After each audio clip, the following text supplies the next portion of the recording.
Hi, let's start. We are optimizing ourselves to death. Let's see what this article brings to us. Burnout is the inevitable result of our endlessly accelerating pace of life. We got the author's note and alrighty, let's go. There's a famous thought experiment in economics known as the prisoner's dilemma. In it, two men have caught committing a crime. Each of them is placed in a separate interrogation room and effectively has two options: confess or lie. These are three possible outcomes, the payoffs of which are illustrated in the payoff matrix below. Outcome 1: both confess and both serve 8 years in prisons, illustrated by payoff 8-8 in figure A. We got the figure A 8-8. Alrighty, the prisoner's dilemma. Okay, move on. Outcome 2: both men lie and both serve 1 year in prison, illustrated by payoff 1-1 in figure A. Okay.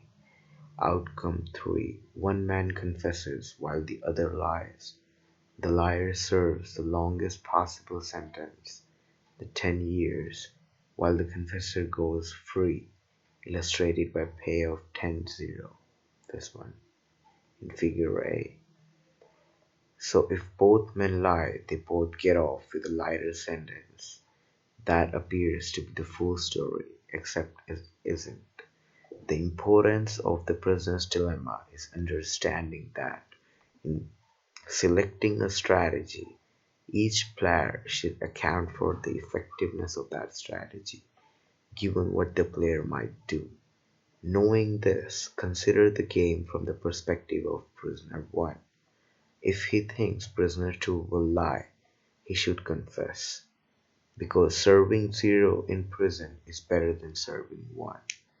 If he thinks prisoner 2 will confess, he should also confess, because serving 8 years in prison is better than serving 10. In this situation, confessing is both players' dominant strategy, the strategy they should play regardless of what the other player does. This thought experiment illustrates how two self-interested individuals with a clear way to maximize their collective utility fail to do so. It also happens to be a fantastic way to understand our current moment. Millennials, not all of us, but many of us, are burned out, and the prisoner's dilemma can shed light on why. Unfortunately, it also sheds light on distressing conclusion. Barring some miracle of human coordination, our quest to optimize our lives will never slow, let alone stop. If anything, it will accelerate. Imagine a two-player labor market represented by the prisoner's dilemma matrix. Now imagine both players encountered a service that would help optimize their lives. For a real-world example, and one I use, let's take the pre-made meal delivery service, Freshly. Freshly claims to save people approximately 2 hours a week in the time they don't have to do spend grocery shopping, meal prepping, or cooking. Now imagine that both players had two choices of how they could spend those hours, either on extra layer, example, sleep, Netflix, a book, etc., or on productivity, example, optimization, work. What would each player choose? Well, if wealth is considered freedom from busyness, or freedom to spend your time as you wish, the hour would be the best spent on leisure. When forming a strategy, however, like with the prisoner's dilemma, players must consider those strategies in the context of what the other players in the game might do. Consider the adjusted playoff matrix below. Outcome 1: both players use the time afforded by the service's convenience to optimize work harder, and thus remain in a state of constant acceleration, illustrated by playoff 1-1. Figure B. Outcome 2. Both players use the time afforded by the service's convenience to relax, illustrated by play of 8-8. In Figure A, Player 1 of Outcome 3. Player 1 uses the time afforded by the service's convenience to optimize, work harder, while Player 2 uses it to relax. Player 1 reaps the benefits of being the only provider of labor in the market and corners it. Player 2 languishes as the world accelerates endlessly and leaves him behind. Illustrated by play of 10-0. This one. Borrowing earlier analysis, it's clear that given the payoffs, both players have dominant strategy. Work. If player 2 relaxes, player 1 should work because a payoff of 10 is better than a payoff of 8. If the player 2 works, player 1 should also work because a payoff of 1 is better than a payoff of 0. Now remember, these payoffs and their explanations are completely made up. In the modern era, there is no reason to be convinced that torturing yourself with additional employment is associated with any improvement in your lifestyle. And yet, this is exactly how most people behave. Thus, we arrive at our new Nash equilibrium. Both players use a service. Mind you, a service built to supposedly make their lives easier and more relaxing that ends up making their lives more stressful and complex. Put another way, both players burn out. In a recent viral BuzzFeed article, How Millennials Became the Burnout Generation, Annie Helen Peterson notes the seeming paradox of leisure, specifically as it pertains to freed up time. She writes, attempts by companies to discourage working off the clock misfire as millennials read them not as permission to stop working, but a means to further distinguish themselves by being available anyway. In other words, attempts by companies like Google or Freshly to create services that save you time misfire, as millennials see them not as services that will give them more time to relax, but as services that will increase the amount of time they are available to work. As employees in hyper-productive, work-obsessed world, we have become acutely aware of any opportunity for optimization. Our Instagram feeds are filled with every possible combination of meal delivery service and online shopper that exists. Startups emerge daily to automate every mundane activity ever scrawled on and scratched off a legal pad. The escalators I take to work are filled with the same desperate faces and vacant eyes I feel staring through me on the subway, except instead of standing still, they're bounding up it, subconsciously aware that below their feet is yet another opportunity to optimize on an existing convenience. This, if anything, is a symptom of our current movement. People ignoring the luxury of moving staircase in favor of whatever's burning up can transport them to faster. There's a kind of sick satisfaction derived from optimizing one's own life, and there's a good reason. Being able to do so is a status symbol. Only the most successful are free enough to spend their time finding better ways to spend their time. For those at the very top, I imagine these methods of optimization can actually exist in a vacuum. Billionaires can optimize for the sake of optimizing rather than to keep their head above water. For the rest of the world, optimization is a survival mechanism. To them, the tools that are luxurious to those at the top are good for one thing and one thing only. freeing up time that is only ever used to get more done.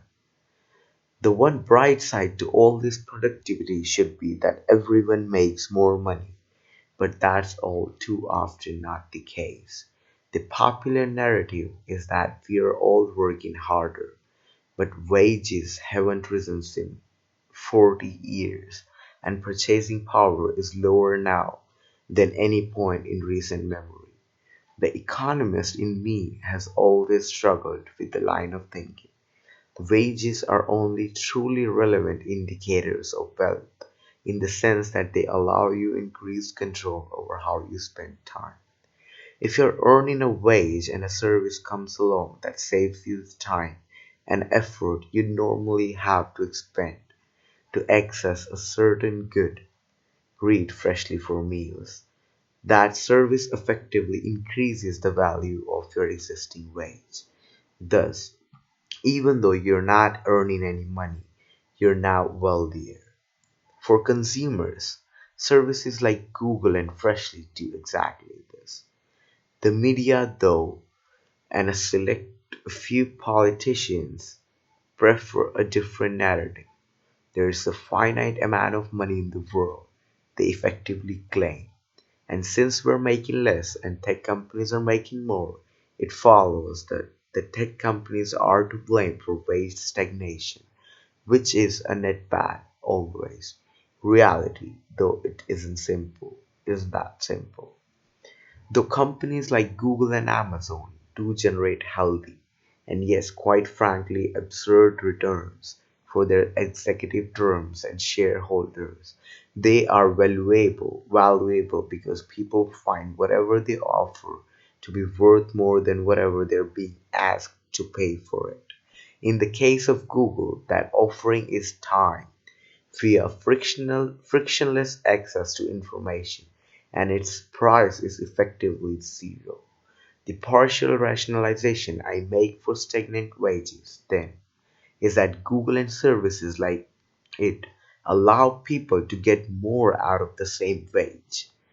In this world, Google and its contemporaries are to blame for wage stagnation, but only because they're creating a world where wages are no longer necessarily synonymous with wealth. Ergo, wage stagnation at the hands of tech companies, everyone's favorite narrative, is a feature, not a bug. The problem with this line of thinking, though, gets at the root of both the millennial obsession with work and the tendency to burn out. Let's return to the prisoner's dilemma as it pertains to the millennial obsession with work. When presented with time saving utilities, Google, Freshly, etc., and effective given the option to use them to either A. Relax or B. Optimize and work harder. Every millennial's dominant strategy is to optimize and work harder.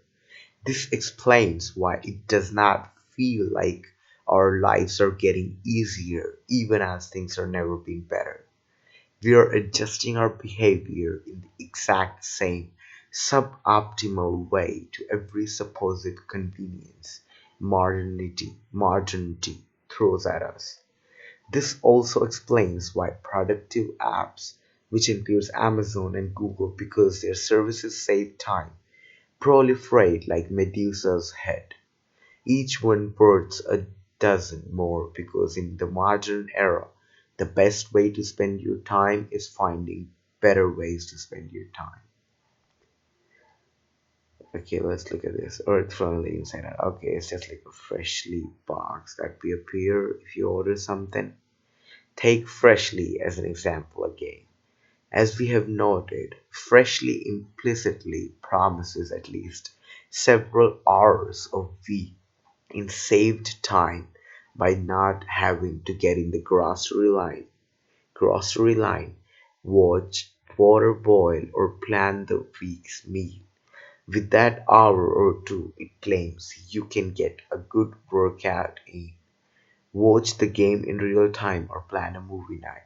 And all these are fantastic things, but it isn't hard to imagine three new services arising in near future as a response to Freshly's success. First, a gym productivity app that claims to shred you in half the time. Second, an algorithmic highlight tape that captures the best moments of every game and delivers them to you. And third, a service that gives you the same level of content you'd expect from a cinema but promises you won't have to leave the couch. The kicker, all of these services A already exist and B are now to Freshly exactly what Freshly was at some point to some other time saving utility. Like Freshly, all of these new hypothetical services also save time that can and will be used to find even more ways to save time ad infinitum. Optimization begets optimization and says we are at beneficiaries, and in many ways we are. But given our reliable ignorance of what our lives have conditioned us to do with free time, read, optimize, and work harder, we are better characterized as optimization subjects along for the ride as our pace of life accelerates endlessly. Yuval Harari may have put it best in Sapiens when he wrote, one of history's few iron laws is that luxuries tend to become necessities and to spawn new obligations. Once people get used to a certain luxury, they take it for granted. Then they begin to count on it. Finally, they reach a point where they can't live without it. This, at its core, is the process that leads to burnout. A rather elegant solution to the prisoner's dilemma was proposed years ago. After the initial thought experiment was conceived, the idea was to have players engaged in repeated versions of the same game and have the playoffs of each game carry over into the next round. The rationale was simple. Upon realizing game would continue to be played, people would also realize it was in their best interest to cooperate. This is a pessimistic view of society, but it's also an accurate one. Humanity cooperates because historical precedent, read repeated games, dictates doing so with very few exceptions. Is everyone's dominant strategy. When you play out the prisoner's dilemma game in real life with related games, wrinkle added, the results are what you'd expect. People begin to cooperate. The problem with the solution is that while it works to inspire cooperation on a small scale, global cooperation is much harder. This gets at why we make suboptimal decisions at a global scale. There isn't yet a feasible way to facilitate repeated games between 7 billion individuals. Even there were, and we could all agree to only use time saving utilities to relax for the rest of our lives. All it would take for the entire system to unravel would be one individual cheating on the agreement, optimizing and working harder. Given this impossibility of global coordination, we will continue to behave in our own self-interests and will continue to make suboptimal decisions. We are playing a rigged game, and every time we do, our pace of life accelerates, and the world moves faster. The acceleration of our collective pace of life is not a result of stupidity or irrationality. Rather, it is a symptom of what is perfectly predicted by the prisoner's dilemma at a global scale. Hyper-rational individuals making hyper-rational decisions on how to spend their time by launching into an inescapable arms race of productivity. Burnout is inevitable. Thanks for watching. And by the way, guys, I just started this channel to read articles and I just wanted to record myself reading. I'm kind of bored right now. So I hope you'd read it along with me too, right? Let's see how it goes. I don't even know how this channel is gonna go on. whatever. We're gonna do some stuff. See ya. Bye.